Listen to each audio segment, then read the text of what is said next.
नमस्कार. गुरुकुल okay classes मध्ये आपलं पुन्हा एकदा सहर्ष स्वागत. आता या व्हिडिओमध्ये आपल्याला शेकडेवारी नंतरचा आणि सगळ्यात महत्वाचा जो टीईटी परीक्षेलाच फक्त विचारला जात नसून तुमची 4थी स्कॉलरशिप असेल, 5वी नवोदय असेल, नंतर 7वी स्कॉलरशिप असेल, अशा वेगळ्या वेगळ्या परीक्षांसाठी या ठिकाणी हा टॉपिक भरपूर महत्वाचा आहे. तर टॉपिकचं नाव काय आहे बघा, तर नफा तोटा. आपण पाहतोय की हा जो घटक आहे तो व्यावहारिक गणित या घटकामधील उपघटक आहे. व्यावहारिक गणित म्हणजे काय, तर आपण बघितलेलं आहे व्यवहारामध्ये आपल्याला त्या गणितांचा उपयोग हे डेली जीवन जगत असताना होत असतोय. ठीक आहे. तर सगळ्यात पहिल्यांदा आपण पाहूयात की नफा तोटा म्हणजे काय हे समजून घेणं ही सगळ्यात महत्वाची कन्सेप्ट आहे. तर आपण पुढची मग 10 गणित जी खूप म्हणजे अत्यंत महत्वाची आहेत अशी 10 गणित आपल्याला पुढे बघायची. चला, तर सगळ्यात पहिल्यांदा आपण पाहूयात नफा आणि तोटा म्हणजे काय. आता बघा, नफा आणि तोटा. आता नफा कधी होतो बघा, समजा मी एक वस्तू 5 रुपयाला घेतली आणि ती वस्तू मी एक जणाला 6 रुपयाला विकली, म्हणजे 5 रुपयाला घेतलेली वस्तू 6 रुपयाला विकली. याचा अर्थ जेवढी तुमची खरेदी किंमत आहे त्याच्यापेक्षा विक्री किंमत जास्त पाहिजे, त्यावेळेस तुमचा त्या ठिकाणी नफा होईल. म्हणजेच नफा बरोबर विकी याचाच अर्थ असतोय विक्री किंमत. मग विक्री किंमतीतून खरेदी किंमत ज्या वेळेस वजा होईल, म्हणजेच ज्या गणितामध्ये तुमची विक्रीची किंमत ही खरेदी किंमतीपेक्षा जास्त असेल त्या व्यवहारामध्ये नफा होतो. आणि तोटा कधी होतो, समजा मी ती वस्तू 5 रुपयाला घेतली होती, ती जर मी 4 रुपयाला विकली, म्हणजे घेताना 5 रुपयाला खरेदी किंमत 5 रुपये आणि विक्री किंमत 4 रुपये म्हणजे कमी आहे, त्याच वेळेस त्या व्यवहारामध्ये तोटा होतो. मग पहा, तोटा बरोबर काय होईल मग खरेदी किंमत. का खरेदी किंमत? कारण खरेदी किंमत जास्त असणार आहे, म्हणून जास्त मधून लहान म्हणजे मोठ्या संख्येतून लहान संख्या वजा करायची. मोठी संख्या ही खरेदी किंमतीची असणार आहे, वजा विकी. मग याचा अर्थ काय, खरेदी किंमत वजा विक्री किंमत. आता याच्या पुढची कन्सेप्ट जी असते ती असते शेकडा नफा व शेकडा तोटा. तुमच्या व्यवहारात नफा आणि तोटा कितीही झाला तर त्याचं कन्वर्जन 100 मध्ये करणे याला म्हणायचं असते शेकडा नफा किंवा शेकडा तोटा. तर त्याची सूत्र जी आहेत ती कशी आहेत बघा. सगळ्यात महत्वाची कन्सेप्ट आहे यामध्ये खरेदी किंमतीची. खरेदी किंमतीवरती जेवढा नफा झालाय गुणुले 100 म्हणजे काय, खरेदी किंमतीवरती जेवढा नफा झाला गुणुले 100 म्हणजे आपण याच्यानुसार शेकडा नफा काढू शकतो. आता शेकडा तोटा कसा काढू शकतो, खरेदी किंमतीवर जेवढा तोटा झालाय गुणुले करा 100. मग या ठिकाणी तुम्ही शेकडा नफा आणि शेकडा तोटा हा कशावरती डिपेंड आहे, खरेदी किंमतीवर. बघा, खरेदी किंमत तर कॉमनच आहे, त्याच्यावरती किती तोटा किंवा किती नफा झालाय गुणुले 100 केल्यानंतर तुमचा शेकडा नफा आणि शेकडा तोटा येणार आहे. मग सगळ्यात महत्वाची गोष्ट या ठिकाणी काय आहे, तर सूत्र हे पाठ करायची गरज नाही, तर कसं आलंय ते ध्यानात ठेवायची गरज आहे. बघा, जर नफा म्हटलं तर आपल्याला कळतंय की बाबा विक्री किंमत वजा खरेदी किंमत, तोटा म्हटलं तर खरेदी वजा विक्री. तसंच शेकडा नफा म्हटलं की नफा छेद खरेदी किंमत गुणुले 100, किंवा सोप्या भाषेत म्हणायचं झालं तर खरेदीवर जेवढा नफा गुणुले 100. हे सोडवल्यानंतर शेकडा नफा येईल. शेकडा तोटा कधी येईल, तोटा छेद खरेदी किंमत गुणुले 100. ठीक आहे. तर अशा पद्धतीनं सूत्र पाठ न करता जर तुम्ही समजून घेऊन लक्षात ठेवलं तर त्याचा वापर करणं एकदम सोपं जातं. म्हणून आपण ते पाठ करत बसायचं नाही, तर समजून घ्यायचं काय आहे. ठीक आहे. तसंच हा शेकडा नफा शेकडा तोटा तुम्ही 100 मानून देखील काढू शकता. तर आपण आता गणित पाहू, त्यामध्ये अशा पद्धतीची शेकडा नफा शेकडा तोट्याची जी गणित आलेत त्यामध्ये 100 मानून कसं काढायचं हे पण त्या ठिकाणी पाहूया. चला जाऊयात पुढं. पहिल्या प्रश्नाकडे.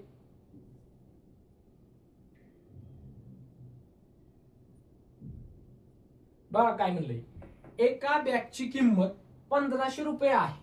जर ती बॅग 10% तोट्याने विकली तर विक्री किंमत किती? आता सगळ्यात महत्वाची गोष्ट, तोटा म्हणजे काय, तर ती वस्तू विकताना खरेदी किमतीपेक्षा कमी किमतीने विकावी लागेल. म्हणजेच काय, जर तुम्ही 1500चा 10% काढला, 10% म्हणजे आपण शेकडेवारीमध्ये शिकलोय, डायरेक्ट त्याला 10ने भागा, म्हणजेच किती येणार, 150. मग याचा अर्थ 1500ची जी वस्तू होती त्याच्यावरती 10% तोटा झालाय. मग 1500च्या 10% 150 आलं, मग 150 रुपये तोटा झालाय. म्हणजेच आपल्याला 1500 मधून 150 जर वजा केलं तर 1350 हे उत्तर येईल. आता हेच 100 मानून कसं काढायचं बघा. समजा तुम्ही खरेदी किंमत मानली आणि विक्री किंमत मानली.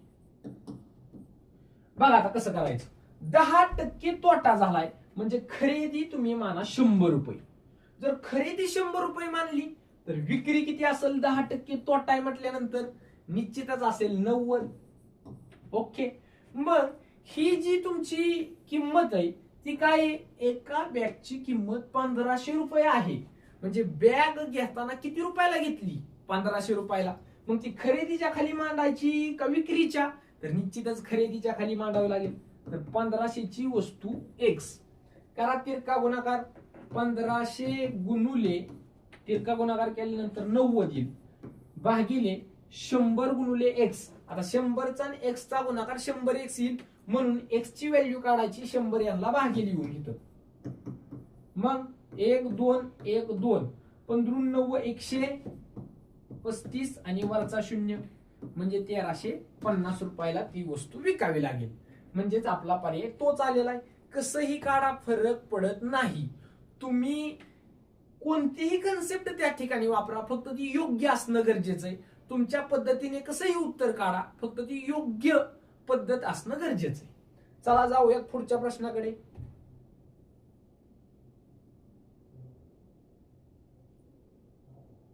बघा काय म्हणतं, एका विक्रेत्याने काही पुस्तके 9750 रुपयाला विकल्याने त्याला 30% नफा झाला. बर, तर पुस्तकांची मूळ किंमत किती, 100 मानून एकदम सोप्या पद्धतीने कसं काढायचं बघा. पहिल्यांदा खरेदी मानायची, नंतर मानायची विक्री. आता शेकडा नफा आणि शेकड्या तोट्यात खरेदी ही 100च मानायची. का, कारण आपल्याला 100वर किती हे काढायचं असतंय. म्हणून जर तुम्ही समजा खरेदी मानली 100 रुपये, ओके, मग 100 जर खरेदी मानली आणि ती विकल्याने 30% जर नफा होत असेल तर ती 100ची वस्तू कितीला विकावी लागेल, तर निश्चितच 130ला विकावी लागेल. ओके, परंतु ह्या गणितात दिलेल्याप्रमाणे एका विक्रेत्याने काही पुस्तके एवढ्या रुपयाला विकल्याने, किती रुपयाला, 9750 रुपयाला विकल्याने, म्हणजे याचा अर्थ ही आहे विक्री किंमत. विक्रीच्या खाली विक्री येईल, खरेदीच्या खाली खरेदी. आपल्याला तर त्यांनी शेवटी दिलंय मूळ किंमत म्हणजेच खरेदी काढायची आपल्याला, म्हणून या खरेदीच्या खाली एक्स येईल आणि विक्रीच्या खाली विक्री किंमत 9750 येईल. चला करा तिरका गुणाकार, 9750 गुणुले 100 आणि छेदस्थानी येईल 130. शून्याला शून्य कट, 13 7 91 राहिलं, 6 13 5 65. 75 गुणुले जर 100 केलं तर 7500 हे आपलं उत्तर येईल. आहे का पर्याय, आहे. पर्याय क्रमांक 1 हे याचं उत्तर असेल. चला जाऊयात पुढच्या प्रश्नाकडे. चला प्रश्न काय आहे बघा, एका घड्याळाची विक्री किंमत 10,800 रुपये आहे. यामुळे दुकानदारास 25% तोटा झाला. म्हणजे 10,800 रुपयाला वस्तू विकल्यामुळे, वस्तू कोणती तर घड्याळ आहे, त्यामुळे त्याला 25% तोटा झाला. जर 20% नफ्याने घड्याळ विकायचे असेल तर विक्री किंमत किती ठेवावी लागेल. आता या पद्धतीचा प्रश्न एकदम सोप्या पद्धतीने कसा सोडवायचा बघा. आता खरेदी किंमत जर तुम्ही पाहिली तर ती किती मानावं लागेल, 100. विक्री किती येईल, निश्चितच पहिल्यांदा झालंय 25% तोटा झालाय म्हणजेच 75 येईल बघा. ओके, मग तुम्हाला त्या ठिकाणी ती वस्तू ऑलरेडी दिली, कितला विकली ती. मग विक्रीच्या खाली विक्रीची येणार 10,800. मग आपल्याला काढावं लागेल खरेदी. परंतु आपल्याला थोडासा एक्स्ट्रा मेंदू थोडा इथे चालवावा लागेल. कसा? आता विक्री 75 आहे, म्हणजेच 75 ची व्हॅल्यू किती आहे? 10,800. ओके, 75 ची व्हॅल्यू म्हणजेच 10,800. ओके, तर त्या ठिकाणी आपल्याला व्हॅल्यू विचारली कशाची? तर व्हॅल्यू विचारली कशाची बघा, 20% नफ्याने जर ती गाड्या विकायची असेल तर विक्री किंमत किती ठेवावी लागेल? समजा जर 100 रुपये तुम्ही खरेदी मानली आहे, ओके, मग त्याला किती रुपयाला विकावं लागेल? म्हणजे 120 ला विकावं लागेल. त्याच वेळेस 20% नफा होईल. 75 ची व्हॅल्यू आहे 10,800, तर 120 ची व्हॅल्यू किती काढा बरं? मग करा तिरका गुणाकार. जर तुम्ही तिरका गुणाकार केला 120 गुणुले 10,800 भागिले 75. बघा 15 ने भाग घालवा. 15 5 75, 15 8 120, 5 ने इकडे भागा, 5 दुने 10, 5 1 5 राहिलं 3, 5 37 0. म्हणजे 2160 गुणिले जर तुम्ही 8 केलं, 8 0 0 8 7 48, हातच्या आले 4, 8 1 8 4 12, हातच्या आले 1, 8 दुने 16 ने 17. 17,280 रुपयाला ते घड्याळ तुम्हाला विकावे लागेल. त्याच वेळेस तुम्हाला त्या ठिकाणी 20% नफा होणार आहे. कसं सोडवायचं हे समजणं खूप गरजेचं आहे. चला, हे समजलं असेल तर चला पुढच्या प्रश्नाकडे.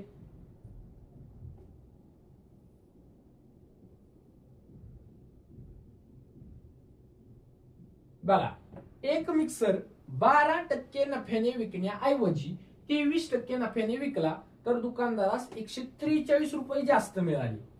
तर त्या मिक्सरची खरेदी किंमत किती? आता काय झालंय, तो जो मिक्सर जेवढ्या किमतीचा आहे त्याच्यापेक्षा जर 12% नफ्याने विकला आणि 12% नफ्याने विकण्याऐवजी त्यांनी काय केले, 23% नफ्याने विकले. ओके, म्हणजे जर तुम्ही पाहिलं तर 12% आणि 23% यामध्ये कितीचा गॅप आहे, म्हणजेच किती व्हॅल्यू याच्यामुळे वाढलेली? 143 रुपये. म्हणजे याचा अर्थ काय, जर 12% पासून जर 23% तुम्ही गेला तर 143 रुपयाची व्हॅल्यू वाढली. म्हणजे आपण 1% व्हॅल्यू आपण काढू शकतो का? काढू शकतो. म्हणजे 12 आणि 23 यामध्ये किती टक्क्यांचा फरक आहे?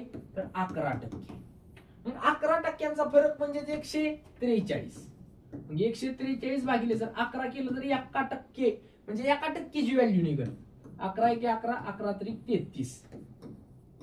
म्हणजेच या ठिकाणी तुमचं 1% व्हॅल्यू आली 13 रुपये.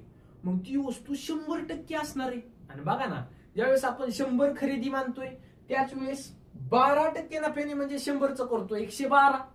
किंवा इथं बघा जर 23% म्हटलं तर काय करतोय, 100च 123. म्हणजे वस्तू जी आहे ती आपण 100 मानतोय. म्हणजेच 13ला आपल्याला 100 ने गुणावं लागेल, कारण 1% म्हणजे 13 आहे. तर 100% म्हणजे 13 गुणिले 100 करा, 1300 हे तुमचं उत्तर येईल. पर्याय क्रमांक 3. चला, हे समजलं असेल तर चला पुढच्या प्रश्नाकडे.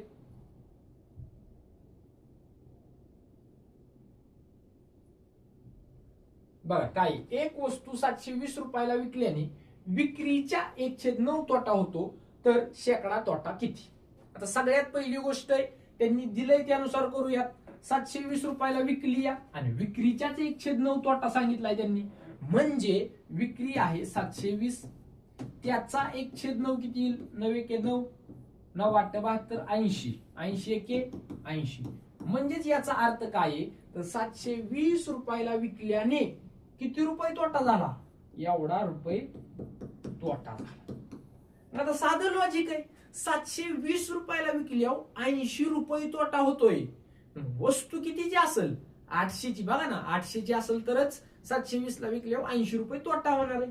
म्हणून या ठिकाणी 800 रुपये त्या वस्तूची असेल खरेदी किंमत. मग त्या खरेदी किमतीवर काय झालंय, ₹80 तोटा झालाय आणि त्यांनी आपल्याला शेकडा तोटा विचारलाय. मग सूत्रात जर टाकलं तर खरेदी किमतीवर म्हणजेच ₹800 किती तोटा झाला, 80 तोटा झाला, गुणिले 100 करा. 8 1 8 8 10 10% तोटा, हे डायरेक्ट उत्तर येईल. आणि जर आपल्याला 100 मानून काढायचं झालं तरी बी काढू शकता. कसं, ₹800 ₹80 तोटा झाला तर ₹100 किती तोटा होईल. चला, हे जरी समीकरण तुम्ही सोडवलं तरी त्याचं उत्तर 10% येणार, म्हणजे पर्याय क्रमांक 1 म्हणजे 10% तोटा येणार. चला पुढचा प्रश्न पाहूयात.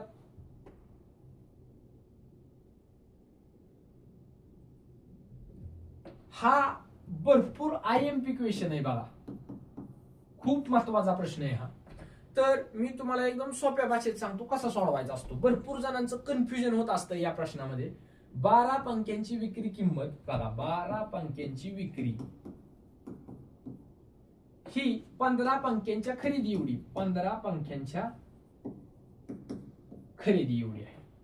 ठीक आहे, तर अशा व्यवहारात शेकडा नफा वा तोटा किती. तर काय करायचं बघा, या ठिकाणी तुम्हाला 12 पंख्यांची विक्री दिली.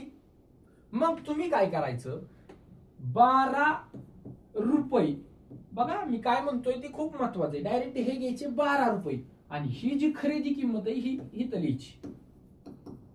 म्हणजे काय होणार, ₹12 खरेदी किंमत. आता काय करणार, हे 15 आहे असं घ्या, पण ते घ्यायचं रुपयाच्या स्वरूपात, आणि ही विक्री जी आहे ती आहे अशी ताण. म्हणजेच याचा अर्थ काय झाला, ₹12 खरेदी असं समजा आणि ₹15 विक्री. आता झालं, हे आपल्या टप्प्यातलं गणित आलं. मग शेकडा नफ्याचं सूत्र टाका किंवा 100 मानून काढा. आता जर नफ्याचं सूत्र जर तुम्ही टाकलं तर नफा किती रुपये होईल यामध्ये बघा, ₹12 घेतली, ₹15 विकलंय, याचा अर्थ या ठिकाणी ₹3 नफा होईल. मग टाका, शेकडा नफा बरोबर काय असतंय, खरेदीवर किती नफा. बघा खरेदी आहे 12, त्याच्यावरती नफा किती झाला या ठिकाणी ₹3 गुणिले 100. 3 1 3 3 चौक 12, 3 1 4 1 4 4 2 8 4 5 25, तर 25% या ठिकाणी होणार काय बघा, जे झालंय तेच नफा.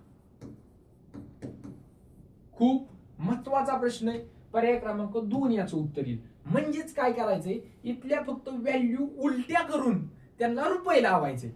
बघा 12 विक्री होती, त्या ठिकाणी ₹12 खरेदी केली आपण, आणि 15 पंख्यांची खरेदी होती, मग ₹15 विक्री केली. ठीक आहे, मग अशा पद्धतीने आलं आपलं 25% उत्तर. चला जाऊयात पुढच्या प्रश्नाकडे.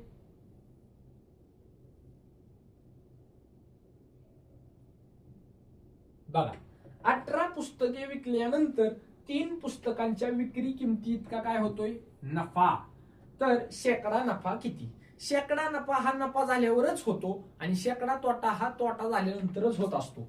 मग या ठिकाणी काय म्हटलंय, या ठिकाणी नफा तर फिक्स झालेला आहे. नफा बरोबर काय आहे आपण बघितलं होतं, विक्री वजा खकी. ओके, मग त्यांनी काय म्हटलंय, 18 पुस्तके विकल्यानंतर. ओके, मग 18 पुस्तकं विकल्यानंतर किती नफा झालाय, 3 पुस्तकांनी एवढा. आणि खरेदी किंमत आपल्याला म्हणजेच खरेदी किती आहे ही माहिती आहे का, ती माना आपण X. म्हणजे जे काय दिलंय त्याच्यानुसार त्यामध्ये व्हॅल्यू टाकल्या. मग आपल्याला कळतंय ना, यामधून 18 मधून किती वजा केल्यानंतर या ठिकाणी 3 येईल, निश्चितच 15. म्हणजेच याचा अर्थ काय झाला, तर 15 पुस्तका एवढी खरेदी असणार आहे, म्हणजेच 15 पुस्तकांची खरेदी. मग आपल्याला त्यांनी जसं दिलंय त्या पद्धतीने करूयात. शेकडा नफा काढायचा आहे. बघा पुस्तकं किती आली तुमची, खरेदी केलेली 15, मग त्या 15 पुस्तकांवर नफा किती पुस्तकांचा झाला, 3 गुणिले करा 100. हे झालं शेकड्या नफ्याचं सूत्र. मग 3 1 3 3 5 15 5 1 5 5 2 10 20, 20% होणार तुमचा नफा. म्हणजेच पर्याय क्रमांक 3 हे याचं उत्तर आहे. तुम्ही जर पर्याय पाहिले तर पर्याय पण कन्फ्युजन करणारे आहेत, पण आपण पर्यायांद्वारे न काढता डायरेक्ट उत्तर काढणं गरजेचं आहे. ठीक आहे, चला जाऊया पुढच्या प्रश्नाकडे.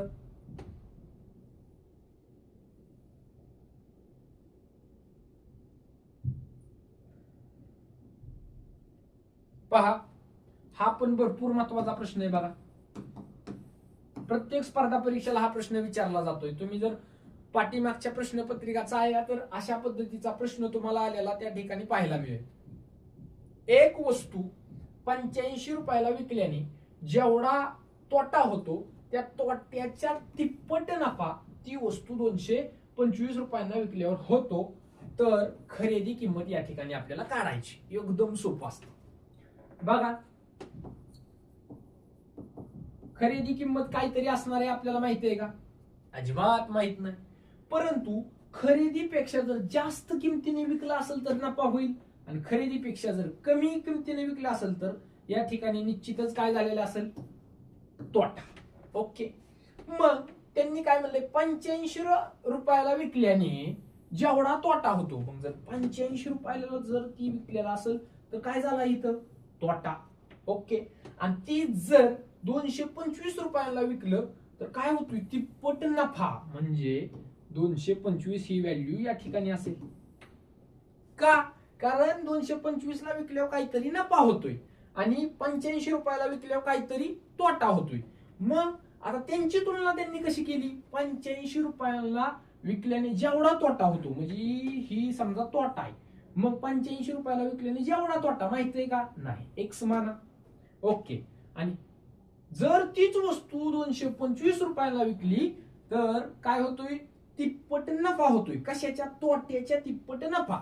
मग ही जर एक्स असेल तर ही निश्चितच किती असेल? 3 पट म्हणल्यावर 3x. ओके. मग आता ही जे अंतर आहे ती काढणं गरजेचं आहे. चला, ही अंतर एवढं एक्सचा तोटा आणि 3x नफा, ही 4x अंतर झालं बरोबर. आता ही जी व्हॅल्यू यामधलं अंतर बघा बरं किती? 225 वजा 85. 0 22 मधून 8 गेलं तर येईल 14. 140. ओके. मग एक्स ची व्हॅल्यू म्हणजे एक अंतर काढणं गरजेचं आहे. मग एक्स बरोबर जर 4 ने भागलं तर 4 त्रिक 12 4 25 35. म्हणजे एक अंतर म्हणजेच 35 आहे. मग एकलाच आपण एक्स मानलेला आहे. ओके. त्या ठिकाणी व्हॅल्यू टाका. एक्स ची व्हॅल्यू आली 35 आणि जर हिथं टाकायची झाली तर 35 त्रिक 105. तर आता ही सोडवायचंय कसं मला सांगा? 225 ला विकल्यावर 105 नफा झालाय. म्हणजेच खरेदी काढायची असेल तर 225 मधून 105 वजा करा. किती येईल बघा? 225 वजा 105. 0 2 1 120 येणार. म्हणजे 120 खरेदी. किंवा 85 मध्ये 35 मिळवा. तेच येणार बघा. 120 आलं का? 120. ठीक आहे. म्हणून या ठिकाणी याची जी किंमत आहे ती असणार आहे 120 रुपये. ठीक आहे. समजलं असेल तर चला पुढं.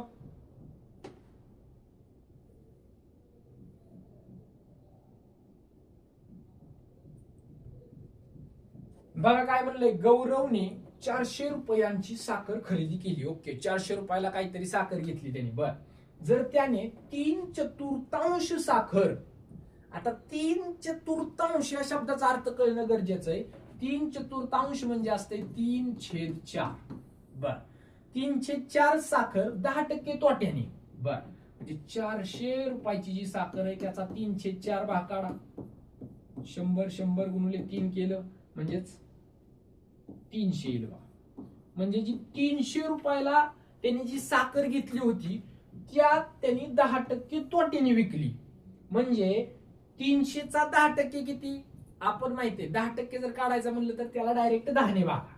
ओके. चला मग 300 भागिले जर 10 केलं तर येईल 30. म्हणजेच 300 रुपयाला घेतलेली साखर त्याने 30 रुपये तोट्याने विकली. म्हणजेच विकली कितीला असेल? 270 रुपया. कारण 30 रुपये त्याने तोटा केलाय त्यात. बर.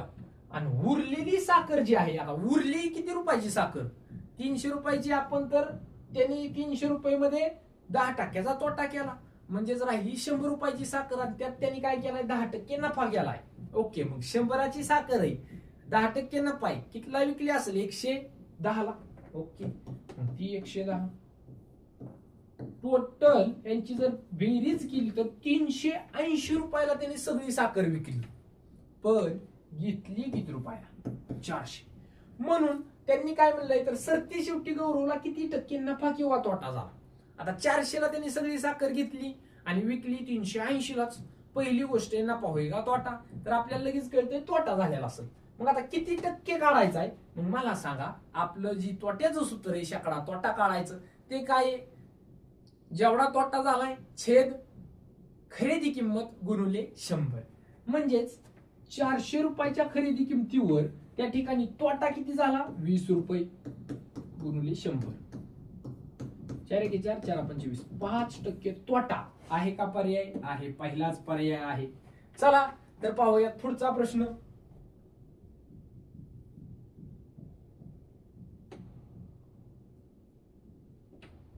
बघा 7वी 8वी स्कॉलरशिपला हा येणारा एकदम महत्वाचा प्रश्न आहे. तसंच टीईटीला पण निश्चितच येऊ शकतो. तर 2 वस्तू प्रत्येकी 1485 रुपयाला विकल्याने एका व्यवहारात 10% काय झालाय तोटा आणि दुसऱ्या व्यवहारात झालाय 10% नफा. तर एकंदरीत व्यवहारात किती टक्के नफा अगर तोटा होईल. एकदम सोपं, बघायला भरपूर लांबलचक वाटतंय पण काढायला तुम्ही तोंडी काढणार. तोंडी तुम्हाला करायची सुद्धा गरज नाही. कसं करायचं, जर 2 वस्तू प्रत्येकी समान म्हणजे अशा जर एखाद्या किमतीला विकलेल्या असतील आणि त्यामध्ये शेकडा तोटा आणि शेकडा नफा जर समान असेल, बघा समान असणं गरजेचं आहे. समानता नसेल तर मी जी सांगतोय त्या पद्धतीने काढायला गेला तर चुकणार. समानता असली पाहिजे इथं. ओके, मग काय करायचं, जी समान आहे त्यांचा करा गुणाकार. म्हणजेच 10% तोटा 10% नफा म्हणजे 10 10 100. त्याला डायरेक्ट 100 ने भागायचं. म्हणजे तुम्ही म्हणसाल मग इथं 20% तोटा असता आणि इथं 20% नफा असता तर 20 गुणिले 20 400 आणि त्याला डायरेक्ट 100 ने भागलं असतं. ओके, अशा पद्धतीनं मग 100 ला जर 100 ने भागलं तर किती येणार 1. आणि ध्यानात ठेवा, जर इथं समानता असेल आणि अशा पद्धतीचं गणित असेल तर त्यात फिक्सच तोटा होतो. म्हणून 1% येणार तोटा. म्हणजे जर अशा गणितात असं जर असतं तर 2 शून्यला 2 शून्य कट आणि 4% डायरेक्ट तोटा. आपल्याला कसं वाटतं 10% तोटा झालाय 10% नफा झालाय म्हणजे ना नफा अगर तोटा होणार नाही असं आपल्याला वाटतं, परंतु असं नाही. तर त्यामुळे याचं येतं 1% तोटा.